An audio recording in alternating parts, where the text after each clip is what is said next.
When I did my episode on Ghost in the Shell, I may have underplayed just how vital it was for the anime scene. There was just nothing like it, and I would argue that for the most part, there still isn't. There's no mistaking that manga entertainment captured lightning in a bottle with the film, and I bet you anything that rival companies were eyeballing manga's little gem with envy, which would certainly explain the process behind Pioneer's decision to bring over today's subject. Ladies and gentlemen, I present to you the anime that spelled the doom for named voice talent for years to come. Armitage III. Released in America in 1995, the series was alright. Not great, but I've definitely seen far, far worse. And normally that would be the end for such an OVA. But Destiny had some other plans for it. The bigwigs over at Pioneer were suddenly overcome with what can only be diagnosed as a bad case of hair up the ass syndrome. Someone, or some people, had the bright idea of re-releasing the OVA, editing the nearly 2.5-hour runtime into a neat 90-minute feature film, renaming the project Polymatrix, and getting two of Hollywood's biggest stars to lend their voices to bring this already told story to life again. And who would be our leading lady and man? Why, none other than Elizabeth Berkley and Kiefer Sutherland! Yay! Yes, fresh off her star-making performance in Showgirls, Miss Berkley infuses the role of the eponymous Armitage with all the grace and emotion of a plank of wood. As for Mr. Sutherland, I can't front, he's not that bad. I mean, he's not spectacular or anything, he's certainly not David Ogden Nash in Spirited Away, but he does all right for himself here. And this is coming from someone who doesn't really care all too much about Kiefer William Frederick Dempsey George Rufus Sutherland. No shit, that's his full name.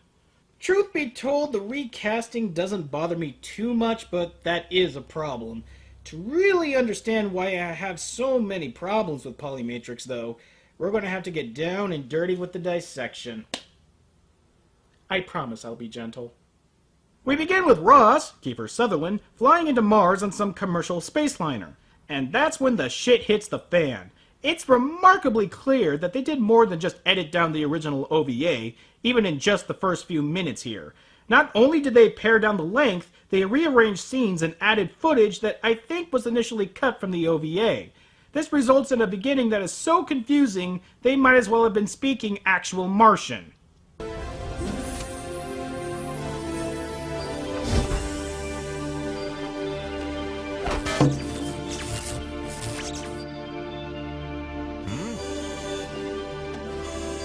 The cargo area. Huh?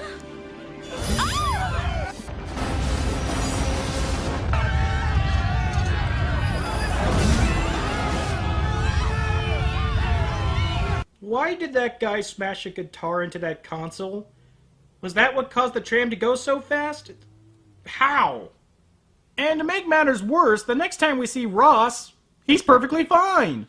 What the fuck happened back there? All the film does is cut to a narratively pointless credit montage of Armitage apprehending a bank robber, I think, and bam, we're back at the spaceport like the worst thing that happened was that Ross had to sit next to a crying child. I didn't think I had to have someone explain this to anyone, but here it goes. Scott? If you're going to re-edit something, have it make sense. I mean, just look at how it was in the original OVA.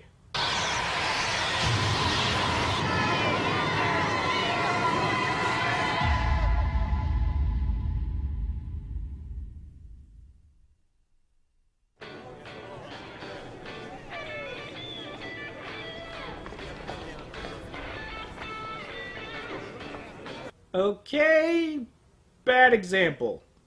This right here is the heart of why I think Polymatrix doesn't work.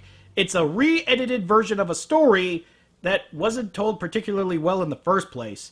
The OVA has a nasty habit of jumping from scene to scene without any kind of narrative pace. Or sense, for that matter. To me, this stinks of a project that went way over budget, considering how many scenes just sort of end abruptly and how other scenes begin without any kind of link or lead-up. So, in essence, they took the hatchet to a story that already had the hatchet took to it. What fucking verb tense is that? At least in the OVA, the whole guitar thing is explained better. That it's the instrument of a passenger on the plane named McCannon, the so-called last country singer. Pfft, I wish. McCannon, it seems, is the target of Billy Idol here, who probably didn't think this whole killing of a famous country music star through, because wheeling out your victim in a suitcase dripping with her own blood is about as stealthy as a Blue Angels flyover. Thankfully, Armitage is here to stop him from getting away, pulling out her... Oh my god. Okay.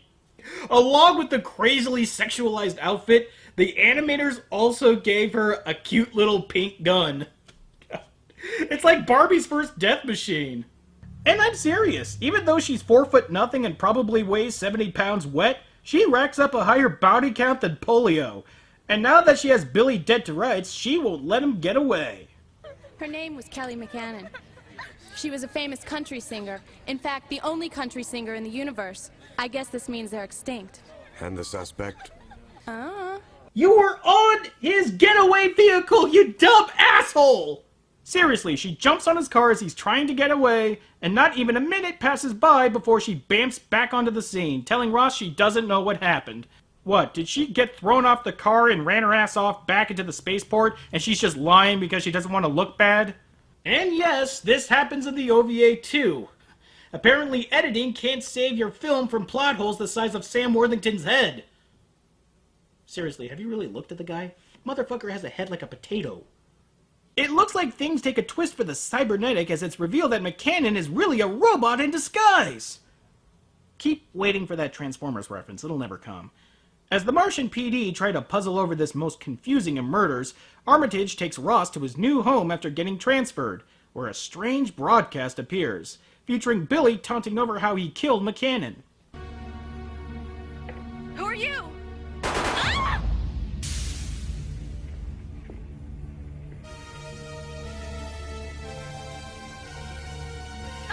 What are you doing? Leave me alone.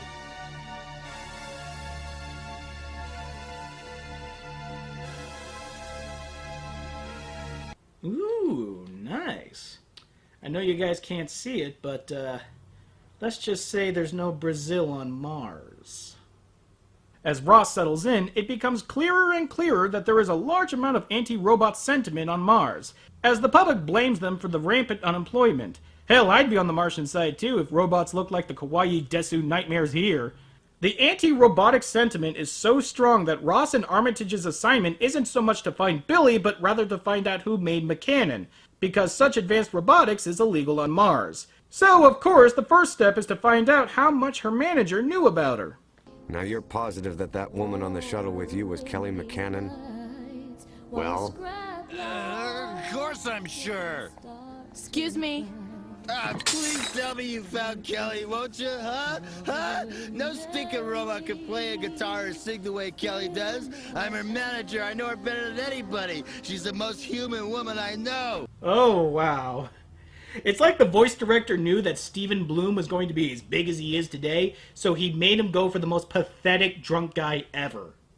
And somebody just pissed my pants. I'm not sure who. Second most pathetic drunk guy ever. Their investigation is interrupted by a message that's forwarded Ross's way. Seems that the woman who was painting that artistic nude is an android of the same model as McCannon, called Thirds, hence the title, and that Billy has been sending her messages. But it looks like it's too late, as Billy has already gotten her and somehow torched her body along with a bunch of other Thirds. And then he bamps randomly behind Ross and gives chase.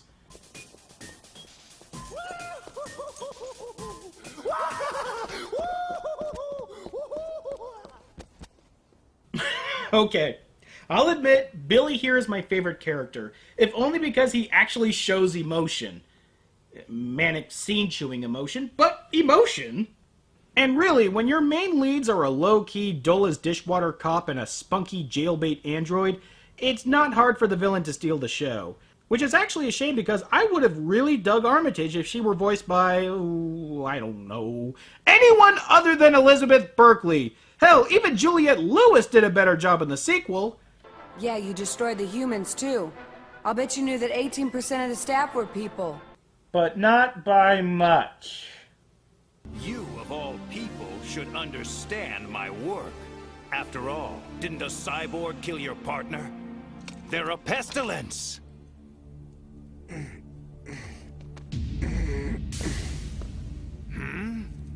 But your leg!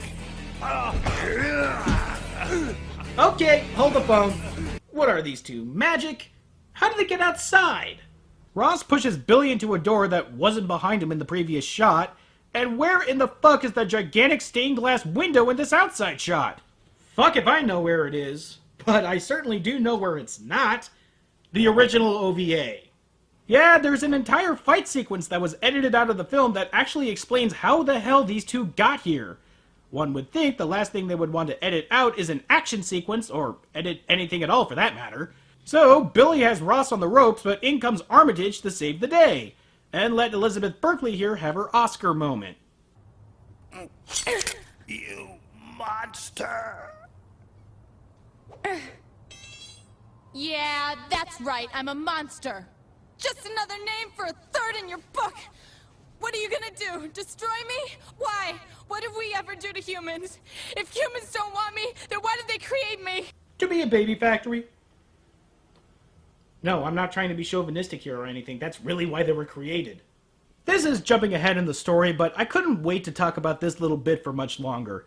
Without a doubt, this is one of the most uncomfortably anti-feminist anime I've ever watched. And think about the competition for that title. I'll go into further detail about this plot point when we reach it, but I just wanted to point out this little bit before we move on. If the whole point of the third line was so that they can create artificial uteri, why would they program them without knowledge of that? They know they're androids. Why would you keep something like that from them?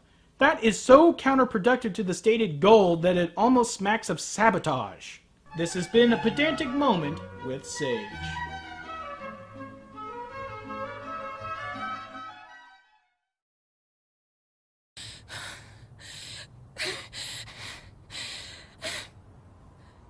Don't do it! Just cuff him. You're a police officer first, Armitage, and you know what your duty is. Last person I would expect to play good cop. You were gonna tell me everything I want to know. I swear to God, I will hurt you before I kill you, and no one will stop me. Do you understand me? Ha! I knew I was keeping this around for something. Actually, it's been a while since I've looked through this. Let's see here, Lost Boys, Dark City, wait, Buffy the Vampire Slayer? God damn it, where's my Donald Sutherland joke box? Despondent with her lot in life, Armitage melodramatically fucks off and disappears. And just at the worst possible time. Even with Billy in custody, thirds are still being targeted, and the evidence is pointing to Armitage. With a warrant out for her arrest, Ross manages to track Armitage down.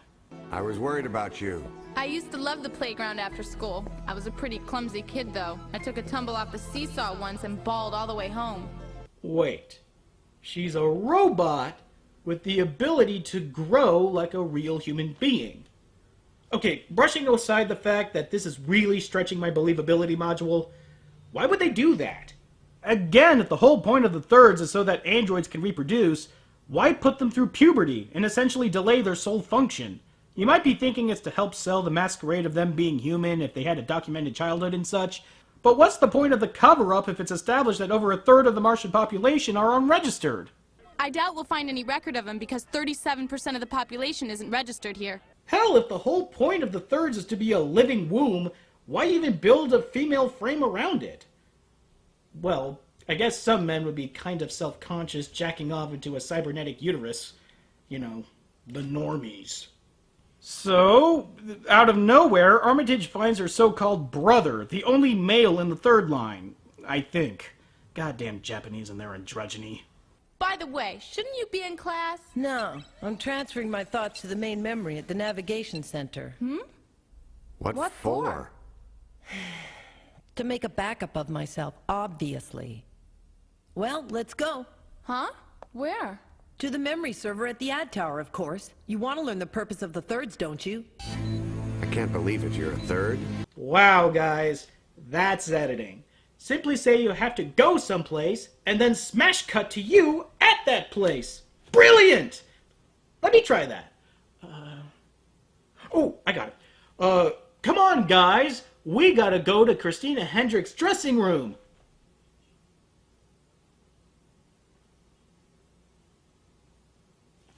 Damn it.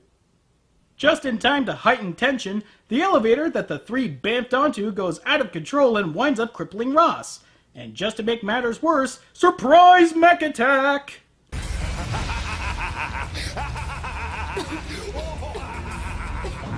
It's Dan Claude. I just don't believe it. Oh, I believe it's Billy Idol, or at least a Billy Idol, but what I can't believe is the fact that he stayed in that tank underwater for what had to be days. So he played the waiting game in that tank just on the off chance that they'd come this way? What is he, the sniper? So it looks like Billy here is an android and is actually one of many, but unlike the first Billy Idol, Armitage doesn't take pity on him and sends him careening off to his death. See you in about 10 minutes, Billy. Moving on from that pointless tank fight, Ross manages to survive his wounds, but it looks like he won't come out fully intact, one of his arms and a good chunk of his chest having been replaced with cybernetics. While healing, he learns about the Third's ability to procreate, and Armitage is filled in as well. Now I understand why the Thirds were made to seem so human, not just in appearance, but emotionally. Like the murdered singer and that novelist. They weren't just machines, they had souls. It takes more than the right plumbing to procreate. Message for you, asshole. No, you fucking moron. All that needs to happen for procreation is for a sperm and egg cell to meet. Keep your ignorant douche nozzle comments to yourself. Signed, Science. P.S. Fuck Todd Atkin. Though Ross is able to make a full recovery, as well as a start on an awesome cyborg cosplay, the bad news keeps rolling in. The third investigation has been dismissed from up on high, even though there's too many loose threads.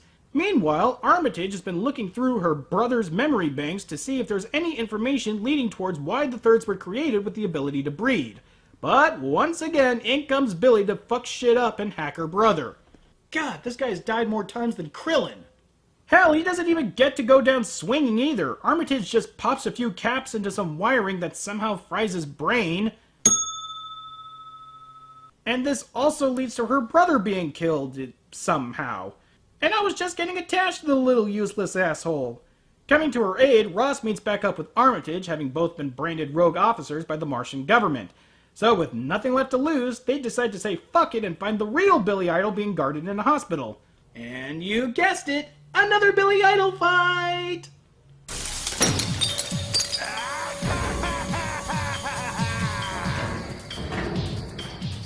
Not again. Dan Claude, there's no way. Hey, let's rumba!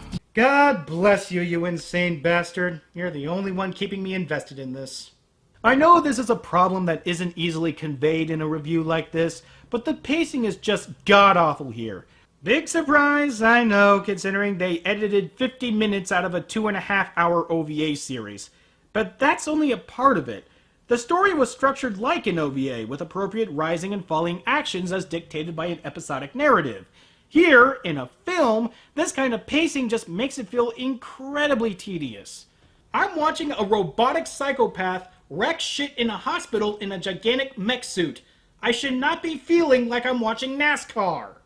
Surprise, surprise, Armitage winds up killing Billy Idol for the last time, thankfully. And the two make off for the location of the man responsible for making the third line, Armitage's father. And this is where the story takes a hard left turn into what the fucksville. We've been down this road many a time here on Anime Abandoned. One would think I'd be used to it by now. When the two arrive, they find out that Armitage's father has kind of gone off his rocker and is being looked after by another Billy Idol. I am Wilbur Dan Claude, and Dr. Asakura's aide. Oh, well, yeah, he might look to you like he's one of those Dan assassin-roids. But I fixed up his crazy head, just as you can see. Indeed he did. The violent tendencies I had are now gone due to the upgrade. Movie, what are you doing? Taking away Billy Idol's violent tendencies is like muting Deadpool. This isn't StarCraft. Rip that shit off. Because her father's mind is pretty much gone, Armitage loses hope of ever finding out about her past or the history of the Thirds. But it's nothing that a little baby making can't cure. But I'm not normal. I'm a robot. I'm half robot too, but I know a true heart when I've met one. We interrupt this broadcast for the following announcement. Did the anime just cock-block itself? Smooth. Being the polite gentleman we all know him for, Billy waits until after post-coitus to finally explain why the Thirds were made, and why they're being targeted. I don't understand why even create a third type. I mean, the seconds were good enough, even on Earth. Perhaps being from Earth, you do not have the knowledge of the difficulties there are with low Martian birth rates. No. I've heard. What's it mean? Any colony desiring independence requires a populace. Otherwise, they can't develop a new identity. And Mars will continue to be weak, as long as it remains dependent upon the Earth for its immigration. Ha! If you thought that was a baffling change-up, better choke up fast, because here comes the curve. The Earth Federation is now strongly feminist. A robot who can conceive contradicts the basis of the Terran Party's position of basic humanity. For Mars to agree, Mars must eliminate the Thirds. Yep. The reason why the Thirds are being targeted is because the feminist Earth government doesn't want them taking away their gerbs. Not on the same level as finding out that the Jews took over America, but it's up there. I really don't know how to respond to this. I mean, the anime doesn't outright vilify feminism, but it's hard to deny this is a very troubling plot point. I can get behind the idea that women probably wouldn't want robots reducing their biological role down to irrelevance any more than men would, so their position is understandable. But factoring the way the anime frames their reasoning and what the government did to save face, it's hard not to find the idea of feminism as being the antagonistic force behind the plot. A story like this requires a deft hand at world building and characterization. Someone who didn't work on Armitage III. Trying as best as they can to sweep the anti-feminism under the rug, Ross gets a warning that the military are on their way to blow the whole area to Kingdom Come. They tried to evacuate Armitage's father, but the stubborn codger would rather die with his creations. But not before he gives Armitage here some sweet Mega Man upgrades. Daddy will fix it. Daddy will fix his little girl. There, it's finished, Naomi. Now you are real. Could they get any lazier? It just fades to black, and bam! Now Armitage has angel wings and can shoot lasers. This happens in the OVA too. This could not have been intentional. The only feasible explanation has to be that the studio went way over budget and they couldn't animate the transformation sequence. No one could be this fucking inept. Even the fucking Korean knockoff cartoons I've reviewed managed to paste together something. And that's basically it. Ross and Armitage fight the military and they walk off into the sunset to live another day. Well, it's different here than in the OVA. The original ending feels a bit too much like the theatrical cut of Blade Runner to me. The film ends on a more ambiguous and down note that I think fits the story better. Of all the things the film gets right, huh? Normally I think I'd be harder on this film than I am, because when you get right down to it, it's a film that didn't need to be made, and does nothing for anime other than provide how irresponsible Pioneer was with their money. But after coming off of Virgin Fleet, well, I guess I can afford some leniency. There are some good parts to the OVA, and that's the version I would watch if I had to watch it again, but both the film and the original cut are an unbalanced mess. It's just that the film is more so than the OVA. Nevertheless, Women's Month continues here on Anime Abandoned with our final installment. So let's be friends. Till next time.